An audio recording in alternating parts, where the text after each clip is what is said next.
महायुती सरकारच्या माध्यमातून सोलापूर शहराच्या औद्योगिक, शैक्षणिक, सांस्कृतिक, क्रीडा, बेरोजगार युवकांना रोजगार उपलब्ध तसेच नागरिकांना अन्य मूलभूत सुविधा मिळाव्यात यासाठी शहर विकास आराखड्यासंदर्भात महाराष्ट्र राज्याचे उपमुख्यमंत्री अजित पवार यांच्या बारामती येथील निवासस्थानी राष्ट्रवादी काँग्रेस पार्टीचे प्रदेश उपाध्यक्ष किसन जाधव यांनी भेट घेऊन या संदर्भात चर्चा केली।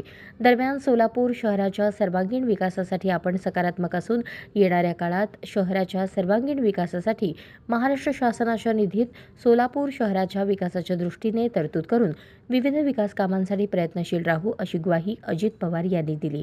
स्थानिक स्वराज्य संस्था निवडणुकीच्या अनुषंगाने राष्ट्रवादी काँग्रेस पार्टीची भूमिका सर्वसाधारण नागरिकांपर्यंत पोहोचवा, महायुती सरकारच्या माध्यमातून घेतलेल्या लोककल्याणार्थ निर्णय सामान्य नागरिकांपर्यंत पोहोचवा अशा सूचना देखील यावेळी पवार यांनी दिल्या असल्याचे किसन जाधव यांनी सांगितले।